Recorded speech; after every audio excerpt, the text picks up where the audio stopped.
இன்னைக்கு வந்து அகெயின் ஒரு வித்தியாசமான ஒரு தலைப்பை தான் நம்ம பார்க்க போகிறோம். இந்த சினி இண்டஸ்ட்ரியில் பார்த்தீங்கன்னா இப்போ லேட்டஸ்ட்டாக எல்லாரும் சொல்லிட்டு இருக்காங்க, இந்த நடிகர்களுக்கு இந்த டெக்னீஷியன்ஸ் அவங்களுக்குலாம் வந்து 50% ஊதிய பிடித்தம் அப்படின்னு சொல்லி நிறைய பேர் இந்த இன்டர்வியூலலாம் கேட்குறாங்க. ஆக்சுவலி ஸ்பீக்கிங் அது வந்து அவங்க சொல்கிறது அந்த ஊதிய பிடித்தம் சொல்கிறத விட ஊதியம் குறைவு அப்படின்னு தான் வந்து அவங்க சொல்லணும். ஏன்னா இது வந்து எதுவும் பிடிக்கிறது இல்லை, கொடுக்கறதுல குறைக்கிறது. ஸோ அதுதான் I think they are all talking about.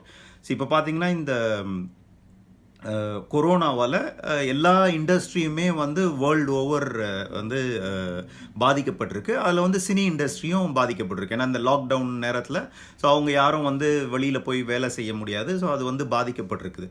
But இது வந்து I'm not a cine industry or I'm not related to cine industry. But ஒரு லாஜிக்காக அப்படின்னு பார்த்தீங்கன்னா நான் நினைக்கிறேன் வந்து it is an impossible task. ஏன்னா இந்த சினி இண்டஸ்ட்ரின்னு பார்த்தீங்கன்னா ஒரு லாஜிக்கே இல்லாத ஒர்க் பண்ணுற ஒரு இண்டஸ்ட்ரி.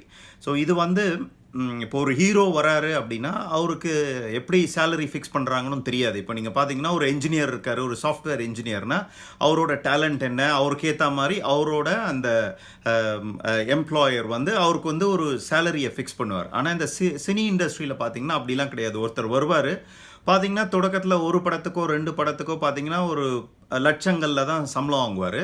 அடுத்த 1 வருஷம் 2 வருஷம் ஒரு 2-3 படம் நடிச்சிட்டாருன்னா கோடியில் வாங்குவார். ஒரு அன்ரியலிஸ்டிக் நம்பர். ஒரு திடீர்னு ஒரு ஹீரோ பார்த்தீங்கன்னா அவர் வந்து ஒரு 50 லட்சம் சம்பளம் வாங்கினவராக இருப்பார். ஒரு 5 வருஷத்துக்கு அப்புறம் பார்த்தீங்கன்னா 5 கோடி வாங்குறாருன்னுவாங்க. அடுத்த வருஷம் பார்த்தீங்கன்னா 20 கோடி வாங்குறாருன்னுவாங்க. அதுக்கு அடுத்த வருஷம் பார்த்தீங்கன்னா 40 கோடி வாங்குறாருன்னுவார். பட் அந்த 5 கோடி வாங்குற நேரத்துலையும் 20 கோடி வாங்குற நேரத்துலையும் 100 கோடி வாங்குற நேரத்துலையும் அவரோட பெரிய இம்ப்ரூவ்மெண்ட்டுன்னு ஒன்றும் இருக்காது. அவர் என்ன ஃபஸ்ட்டு படத்தில் 2 கை வச்சு நடித்தார், அடுத்த படத்தில் 4 கை, அதுக்கு அடுத்த படத்தில் 10 கையா இல்லை.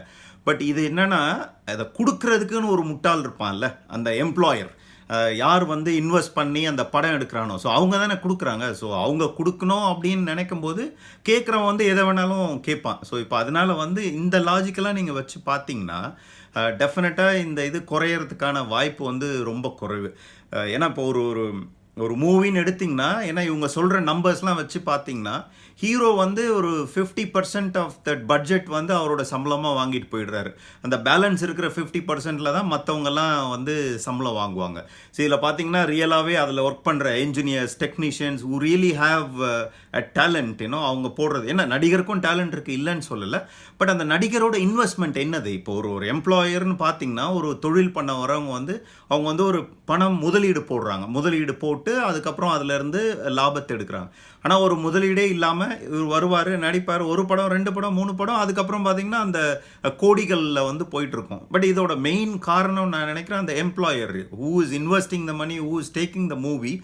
தே ஹாவ் டு கண்ட்ரோல். அவங்க தான் பே பண்ணுறது. இன்றைக்கி அவங்களே வந்து நான் 50% குறைச்சிக்கோ அப்படின்னு சொன்னால் அது குறைக்குமான்னு தெரில. இது இந்த நேரத்தில் வந்து நம்ம நிறைய இம்பார்ட்டன்ட் விஷயம் டிஸ்கஸ் பண்ணுற இந்த நேரத்தில் இதை வந்து ஒரு இஷ்யூவை வந்து எடுத்துகிட்டு வராங்க.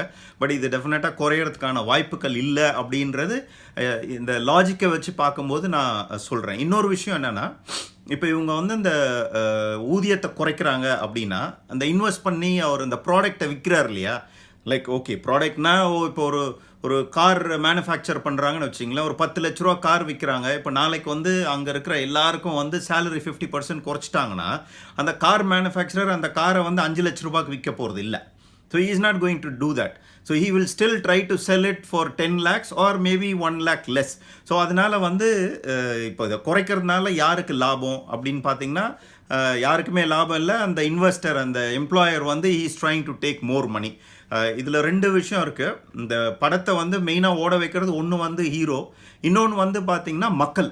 ஸோ இப்போ இதை குறைக்கிறதுனால மக்களுக்கு என்ன பயன்? இந்த இண்டஸ்ட்ரியை வாழ வைக்கிறதே பார்த்தீங்கன்னா ரசிகர்கள் தான். ஸோ அவங்களுக்கு என்ன பயன்? இப்போ 50% குறைக்கிறதுனால இப்போ தேட்டரில் போய் பார்க்கும்போது அந்த டிக்கெட்ஸ் வந்து 50% குறைப்பாங்களா? குறைக்க மாட்டாங்க. ஸோ இது எதை பார்த்தீங்கனாலுமே லாஜிக்கே இல்லாமல் இருக்குது. நீங்கள் பாருங்கள், இப்போ ஒரு ஒரு பைலட் இருக்காருன்னு வச்சிங்களேன், அவருக்கு வந்து ஒரு சேலரி இப்போ பைலட்டுக்கே சேலரி வந்து 50% குறைக்கிறாங்க. நிறைய பைலட்ஸ் வந்து வேலையை இழந்துட்டு இருக்கிறாங்க. ஸோ இப்போ வந்து ஒரு பைலட் வந்து பார்த்தீங்கன்னா ஒரு ஃப்ளைட் எடுத்துகிட்டு போகிறாருன்னா he is responsible for the pilot. ஏன்னா அந்த கம்பெனி வந்து இன்வெஸ்ட் பண்ணி அந்த பிளெயின் வாங்கியிருப்பாங்க. அதில் வந்து ஒரு 200 ட்ராவலர்ஸ் போவாங்க, அந்த பேசஞ்சர்ஸ் அவங்கள சேஃபாக கொண்டு போய் சேர்க்கறது எல்லா ரெஸ்பான்சிபிலிட்டியும் எடுக்கிறாரு பைலட். ஸோ அவருக்கு ஒரு சம்பளம் ஃபிக்ஸ் பண்ணுறாங்க. ஆனால் இந்த சினி இண்டஸ்ட்ரியில் பார்த்தீங்கன்னா அந்த ஹீரோ வந்து வருவார், நடிப்பார், போயிடுவார். படம் ஓடுதோ ஓடலையோ சேஃபாக அந்த இன்வெஸ்ட் பண்ண அந்த ப்ரொடியூசர் வந்து சேஃபாக இருக்கிறாரா, பணம் பண்ணாரா இல்லையா, எதுவுமே கிடையாது. எதுவுமே இல்லாமல், லாஜிக்கே இல்லாமல் இந்த இன்வெஸ்டர், இந்த எம்ப்ளாயர் வந்து அவருக்கு வந்து எவ்வளோ வேணாலும் சம்பளம் கொடுப்பார். அது ஒன்று. இப்போ இன்னொன்று வந்து பார்த்தீங்கன்னா, எந்த ஒரு கம்பெனியில் வந்து நீங்கள் வந்து ஒரு சிஇஓ, ஜிஎம் யாராக இருந்தாலும் அவங்களுக்கு வந்து ஒரு டார்கெட் இருக்குது. இப்போ நீங்கள் கூகுள்னு எடுத்தாலே சுந்தர் பிச்சை சிஇஓ அப்படின்னா he has a responsibility, he has a target, he has to develop the business, he has to bring in money. So இது எல்லாமே இருக்குது. ஆனால் இந்த நடிகர் ஹீரோன்னு பார்த்தீங்கன்னா அப்படி அவருக்கு வந்து அந்த மாதிரி ஒரு ரெஸ்பான்சிபிலிட்டியுமே கிடையாது. ஸோ அவர் வந்து வீட்டிலேருந்து கிளம்புறதுலேருந்து வந்து நடிச்சுட்டு வீட்டுக்கு போகிற வரைக்கும் எல்லாமே வந்து இந்த எம்ப்ளாயர் தான் செலவு பண்ணுறாரு. So it is a bad practice. ஏன்னா அவர் வீட்டில் வந்து அப்படியே ஒரு பேண்ட் சட்டையை போட்டு பேக்கெட்டில் கையை விட்டுட்டு வந்து காரில் ஏறினார்னா திரும்ப போகிற வரைக்கும் எல்லா அவரோட எக்ஸ்பென்சஸ் எல்லாமே பார்த்தீங்கன்னா இந்த எம்ப்ளாயர் பண்ணுறாரு. ஸோ இது வந்து it is a really a bad practice. So இதெல்லாம் வந்து எப்போ சேஞ்ச் ஆகுதோ, என்னைக்கு வந்து எம்ப்ளாயர் அப்படின்ற ஒரு லாஜிக் வந்து இந்த இண்டஸ்ட்ரியில் வருதோ, அன்னைக்கு தான் வந்து நீங்கள் வந்து அந்த சம்பளம் குறைக்கிறது அப்படின்றத பேச முடியும். அன்னைக்கு தான் இந்த இண்டஸ்ட்ரியும் ஹெல்த்தியாக இருக்கும். ஸோ அன்னைக்கு தான் மற்ற பிஸ்னஸ் மாதிரியே ஒரு ரெஸ்பான்சிபிலிட்டி இருக்கும். ஏன்னா see, if he is not achieving the target, if he is not bringing the profit, so you have to sack him. So you don't pay, he doesn't get his benefits. So on the logic, it is a business. Somebody is coming, he is an employer, he is investing money instead of a product, he is doing a movie. So அந்த ஒரு logic, அந்த understanding என்னைக்கு இருக்குதோ அன்னைக்கு தான் இந்த இண்டஸ்ட்ரியில் வந்து இந்த மாதிரி நீங்கள் வந்து சம்பளத்தை குறைக்கிறதோ இல்லை சம்பளத்தை ஃபிக்ஸ் பண்ணுறதை பற்றி பேச முடியும். இன்னொன்று என்ன பண்ணலான்னா, இந்த ஹீரோஸ் வந்து உண்மையிலேயே வந்து அந்த இண்டஸ்ட்ரி மேலே வந்து நிறைய பாசம் இருக்கிறவங்க அப்படின்னா they can even say, okay, நான் வந்து என்னோட சேலரியில் வந்து இவ்வளோ பர்சன்டேஜ் ரெடியூஸ் பண்ணுறேன், பட் இந்த அமௌண்ட் வந்து அந்த இண்டஸ்ட்ரியில் இருக்கிற இப்போ எவ்வளோ டெக்னீஷியன்ஸ் இருக்கிறாங்க, எவ்வளோ அந்த துணை நடிகர் இருக்கிறாங்க, அந்த துறைக்கு ஏதாவது ஹெல்ப் பண்ணுற மாதிரி. நிறைய பேர் இப்போ வந்து வீடு இல்லாமல் இருக்கிறாங்க, நிறைய பேர் அவங்களோட பசங்களுக்கு படிப்பு இல்லாமல் இருக்குது. அந்த மாதிரி ஒரு ட்ரஸ்ட் வச்சு இந்த பணத்தை வந்து அதில் போட்டு at least they will have a big amount of money to take care of their life. ஏன்னா இப்போ வந்து நிறைய டெக்னீஷியன்ஸ் பார்த்தீங்கன்னா they cannot do their work. அவர் இந்த துணை நடிகர் வந்து அவங்களாம் வந்து ஒரு 50 வயசு 60 வயசு வரை நடிக்க முடியாது. இப்போ பார்த்தீங்கன்னா ஹீரோ வந்து 70 வயசுலேயே வந்து ஹீரோவாகவே நடிப்பார். பட் அவங்கெல்லாம் வந்து 40-50 வயசுக்கு அப்புறம் இல்லை. ஸோ அவங்களுக்கு யூஸ் பண்ணுற மாதிரி ஒரு ட்ரஸ்ட் ஃபார்ம் பண்ணி இப்போ இவங்க சம்பளம் குறைக்கிறேன்னு வந்தால் 99.99% யாரும் குறைக்க போகிறதில்ல. அப்படியே குறைக்கிறேன்ற ஒரு ஐடியா இருந்ததுன்னா இந்த ஃபண்டை வந்து அதில் ட்ரான்ஸ்ஃபர் பண்ணி அவங்க அந்த இண்டஸ்ட்ரியில் இருக்கிறவங்களுக்கே பெனிஃபிட் ஆகிற மாதிரி பண்ணலாம். எனிவே ரசிகர்களுக்கு ஒரு பெனிஃபிட்டும் பண்ண போகிறதில்ல. ரசிகர் என்றைக்குமே போய் பாலாபிஷேகம் பண்ணி படம் பார்க்குறதோட தான் இருப்பாங்க.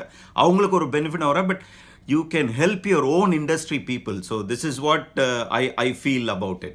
Thank you for watching this video. Please share and subscribe for more interesting videos in the future.